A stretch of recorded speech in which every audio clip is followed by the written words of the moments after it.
Hello friends, एक बार फिर आपको बहुत स्वागत है आपके अपने यूट्यूब चैनल डीएलएड बाला में। और दोस्तों, एक बार फिर आपके लिए लेकर हाजिर हो चुके हैं डीएलएड सेकेंड सेमेस्टर के 2023 के सोशल स्टडीज़ के पेपर को, जो कि आपका 50 अंक का होता है। 2 घंटे का इसमें आपको समय मिलता है। आपको पता ही होगा, यहाँ पर पी की जो सीरीज़ है वो लगातार चल रही है। इसमें सबसे पहले आपके जो ऑब्जेक्टिव क्वेश्चन हैं वो आपको लगातार सॉल्व कराए जा रहे हैं। और ये जो सीरीज़ है ये बहुत जल्दी ऑब्जेक्टिव क्वेश्चन आपके समाप्त होने जाएंगे। इसके बाद आपके जो very short answer type question होते हैं, यानी कि जो अति लघु उत्तरीय प्रश्न होते हैं, वो आपके स्टार्ट हो जाएंगे। तो जितने भी नए भाई बहन हैं, तुरंत चैनल को सब्सक्राइब करके बेल आइकन को प्रेस करें। इसके साथ ही अगर आपने अभी तक प्रीवियस क्लासेस को अटेंड नहीं किया तो तुरंत जाकर चैनल में चेक कर लें। सभी सब्जेक्ट की अलग अलग जो प्ले लिस्ट है वो आपके लिए बना दी गई है, ठीक है। तो आप उसे जाकर चेक कर लें ताकि आपको प्रीवियस क्लासेस भी आसानी से देखने के लिए मिल सकें। तो इसी के साथ आज का सबसे पहला प्रश्न आपके सामने स्क्रीन पर आ चुका है। और पहले प्रश्न में आपसे पूछा गया, जो 42वां संविधान संशोधन हुआ था वो किस वर्ष किया गया था, ये आपको बताना है।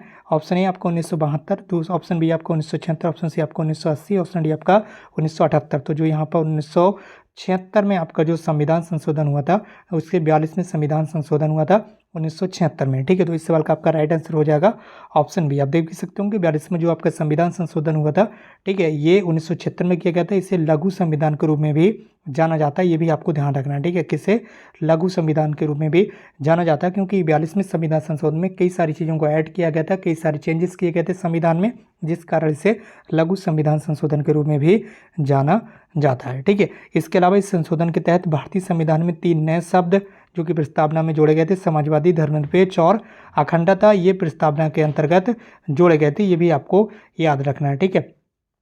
तो इस सवाल का आपका राइट आंसर हो जाएगा 42वां संविधान संशोधन 1976 में हुआ था। इसके बाद दूसरा सवाल आपका प्रश्न संख्या 2, न्याय पंचायत का जो कार्यकाल है वो कितने वर्ष का होता है। तो ये आपका टोटल 5 वर्ष का होता है। न्याय पंचायत का कार्यकाल कितने वर्ष का होता है, 5 वर्ष का होता है। ये आपको यहाँ पर ध्यान रखना है, ठीक है। इसके साथ बढ़ाएं अपने अगले प्रश्न की ओर। प्रश्न संख्या 3 आपके सामने स्क्रीन पर है। वर्तमान में भारत के सीएजी कौन है। तो ये 2023 का प्रश्न पत्र है, ठीक है। ये पेपर कब का है, ये 2023 का है। तो ये करंट अफेयर्स का एक क्वेश्चन यहाँ पर डाल दिया था पीएनपी की तरफ से। जब वैसे तो करंट अफेयर्स के क्वेश्चन नहीं आते हैं डीएलएड में, लेकिन उस समय 2023 में एक करंट अफेयर्स का क्वेश्चन यहाँ पर पूछ लिया गया, जो कि वर्तमान से रिलेटेड था। तो ये करंट अफेयर्स का ही क्वेश्चन हुआ।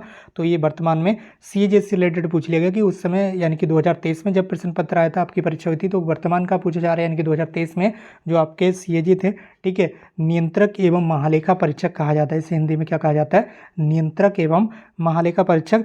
तो उस समय इसका जो राइट आंसर था वो था आपका गिरीश चंद्र मुर्मू। ये उस समय भारत के सीएजी थे, ठीक है। लेकिन वर्तमान समय की अगर बात करें, अभी 2025 चल रहा है, ठीक है। तो वर्तमान में 2025 में जो आपके सीएजी हैं, जो भारत के नियंत्रक एवं महालेखा परीक्षक हैं, वो हैं श्री के संजय मूर्ति, ठीक है। और श्री के संजय मूर्ति को 21 नवंबर 2024 को भारत की माननीय राष्ट्रपति के द्वारा भारत के नियंत्रक एवं महालेखा परीक्षक के रूप में शपथ दिलाई गई और इसी दिन उन्होंने पद का कार्यभार भी ग्रहण कर लिया। तो अगर इस तरह का क्वेश्चन आ जाता है, ठीक है, यहाँ पर टैक्स से रिलेटेड क्वेश्चन आ जाता है कि भारत के सीएजी कौन है वर्तमान समय में 2025 में, तो आप वहाँ पर बताएंगे श्री के संजय मूर्ति, ठीक है। तो ये आपका क्वेश्चन हो गया। इसके बाद अगला प्रश्न आपके सामने स्क्रीन पर है। और अगला प्रश्न आपके सामने प्रश्न संख्या 4 में आपसे क्या पूछा गया है, आप यहाँ पर देख लीजिए। इसमें पूछा जा रहा है कि भारत के राष्ट्रपति की जो स्थिति है वो ब्रिटेन के सम्राट से मिलती जुलती है। जिस तरह से भारत के राष्ट्रपति की यहाँ पर पूरी तरह से होता है, ठीक है, जो शक्तियाँ होती हैं वो ब्रिटेन में एक सम्राट के पास होती हैं। तो ये जो कथन है या ये जो बात है वो किसने कही है, आपको बताना। तो इस सवाल का आपका राइट आंसर हो जाएगा option B, Bhimrao Ambedkar. Doctor Bhimrao Ambedkar ji ने ऐसा कहा था, ठीक है। तो इस सवाल का राइट आंसर हो जाएगा आपका ऑप्शन बी।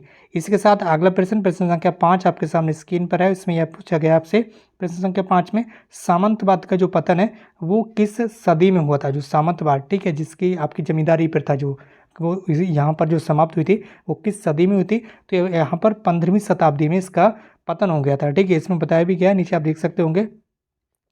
जो सामंतवाद है वो 14वीं सदी से स्टार्ट हुआ था और 15वीं सदी में ये पूरी तरह से समाप्त हो गया था, ठीक है। तो इस सवाल का आपका राइट आंसर हो जाएगा आपका ऑप्शन ए, ठीक। इसके बाद प्रश्न संख्या 6 में आपसे पूछा जा रहा है, सबसे अच्छा लोहा माना जाता है, ठीक है, कौन सा माना जाता है, ये यहाँ पर आपको बताना है। सबसे अच्छा लोहा माना जाता है, कौन सा माना जाता है। तो जो सबसे अच्छा लोहा है वो हो जाएगा आपका ऑप्शन सी, मैग्नेटाइट, ठीक है। कौन सा, ऑप्शन सी मैग्नेटाइट, ठीक है। सबसे अच्छा लोहा कौन सा माना जाता है, मैग्नेटाइट। ऑप्शन सी आपका हो जाएगा। यहाँ पर देख भी सकते होंगे, बिल्कुल राइट आंसर यहाँ पर देखने के लिए मिल रहा होगा। ऑप्शन सी जो है वो मैग्नेटाइट सबसे अच्छा लोहा माना जाता है, जिसमें लगभग 72.5% तक जो है वो लोहा होता है, ठीक है। इसी के साथ अगला प्रश्न प्रश्न संख्या 7, अकबर के 9 रत्नों में कौन नहीं शामिल था? अकबर के 9 रत्नों में शामिल कौन नहीं थे? यहाँ पर आपको बताना है। अबुल फजल, तानसेन और फैजी, ये अकबर के 9 रत्नों में शामिल थे। लेकिन जो यहाँ पर ये रैदास हैं, रैदास का नाम जो आप देख रहे हैं, ये 9 रत्नों में शामिल नहीं थे। तो यही आपका राइट आंसर हो जाएगा। और टोटल जो 9 रत्न थे वो आखिर कौन कौन से थे वो भी आप यहाँ पर देखते हुए जाइए, तो आपको यहाँ पर पता चल सके कि अकबर के 9 रत्न कौन कौन से थे। इनके नाम यहाँ पर देख लीजिए। पहले हैं आपके अबुल फजल, जो कि इतिहासकार थे और अकबरनामा इन्होंने लिखा था।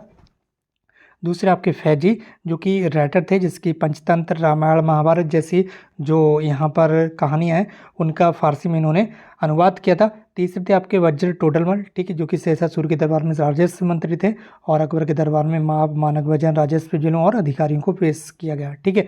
इसके अलावा चौथा आपका जो थे वो थे तानसेन, जिन्हें रामतनु पांडे के नाम से जाना जाता है। और ये कौन से थे? ये म्यूजिशियन थे, यानी कि संगीतकार थे, ठीक है। और यहाँ पर 5 नंबर में जो है आप देख सकते होंगे अब्दुल रहीम खान खाना, ठीक है, अकबर के सेनापति बैरम खां के ये पुत्र थे, ठीक।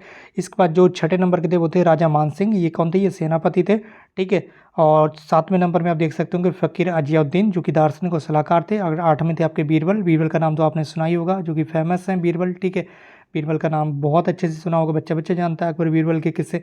तो इनका जो यहाँ पर रियल नेम था वो था मेहरदास, ठीक है, जाने माने दरबारी विदूषक थे, सभी लोग जानते हैं। अगर अंतिम जो थे वो थे मुलादो प्याजा, ठीक है। तो इस तरह से टोटल 9 रत्न थे अकबर के दरबार में।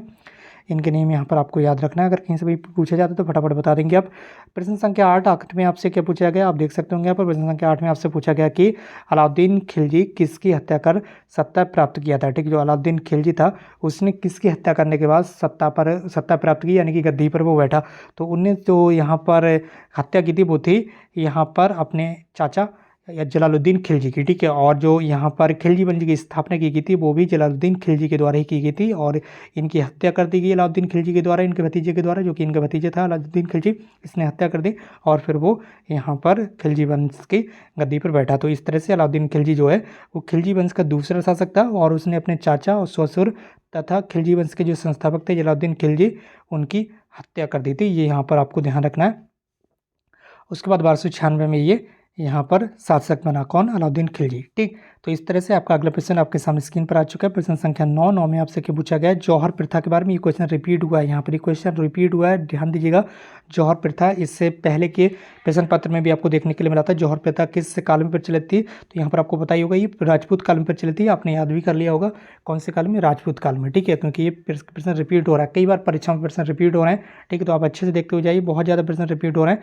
इसके बाद अगला प्रश्न, प्रश्न संख्या आपका 10 आपके सामने स्क्रीन पर आ चुका है। प्रश्न संख्या 10 में आपसे पूछा गया कि मुद्रा का जो नियमन होता है वो कौन करता है, ठीक है। मुद्रा जो यहाँ पर अपनी प्रचलित है, ठीक है, इसके रुपया पैसा जो कुछ भी होता है, जो मुद्रा होती है अपने यहाँ, उसका नियमन कौन करता है? तो वो करता है भैया आरबीआई, यानी कि रिजर्व बैंक ऑफ इंडिया, ठीक है। भारतीय रिजर्व बैंक जो है मुद्रा का नियमन और पर्यवेक्षण करता है। ये यहाँ पर आपको ध्यान रखना है। इसके बाद अगला प्रश्न है सिडबी, ठीक है। सिडबी क्या है? ये लघु उद्योग बैंक है, ठीक है।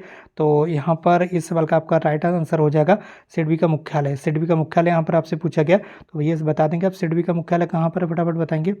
सिडबी का जो मुख्यालय है वो आपका यहाँ पर लखनऊ में, ठीक है, यूपी की राजधानी लखनऊ में सिडबी का मुख्यालय है। और इसका जो राइट आंसर आपका हो जाएगा वो हो जाएगा ऑप्शन ए, ठीक है। क्या हो जाएगा?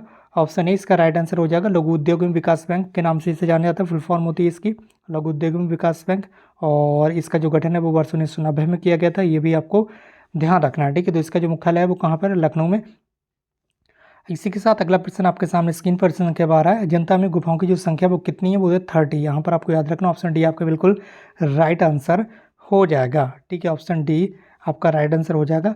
और इसमें क्या क्या बताया गया वो चीज़ें में यहाँ पर आपको ध्यान रखना है। और इसमें जो क्वेश्चन पूछा गया क्वेश्चन का राइट आंसर होगा आपका 30, यानी कि ऑप्शन डी, ठीक है। अजंता में गुफाओं की संख्या कितनी है?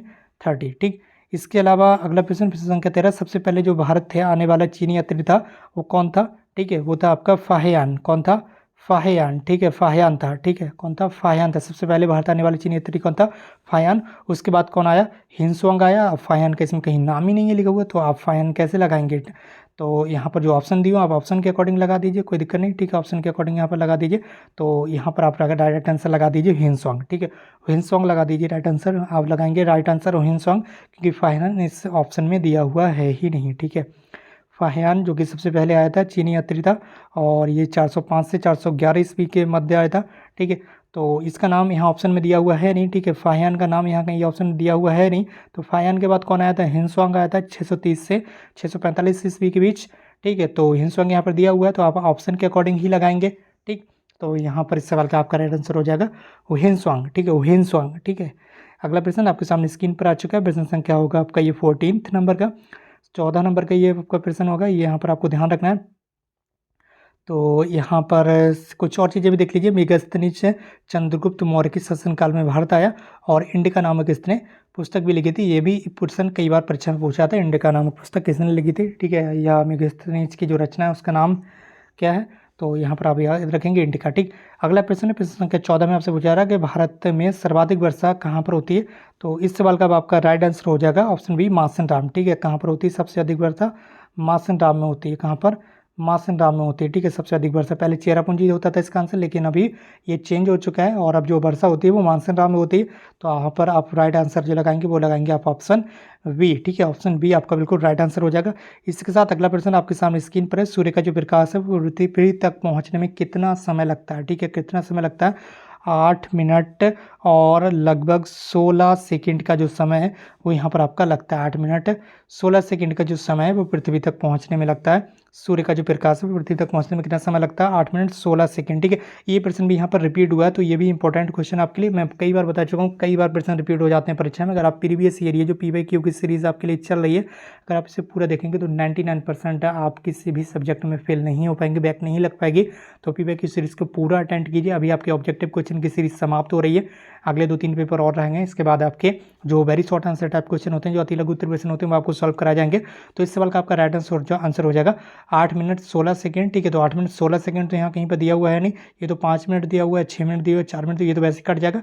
तो यहाँ पर 8 मिनट 3 सेकंड दिया हुआ है, तो आप इसी को जो आंसर है वो लगा दीजिए, ठीक है। तो इस तरह से आज की क्लास यहीं पर समाप्त करते हैं हम, और इस क्लास को अपने फ्रेंड्स के साथ जरूर शेयर कीजिए। अगर आप चैनल पर नए हैं तो चैनल को सब्सक्राइब कर लीजिए। और दोस्तों मिलते हुए नई क्लास में, तब तक के लिए thank you so much for connecting.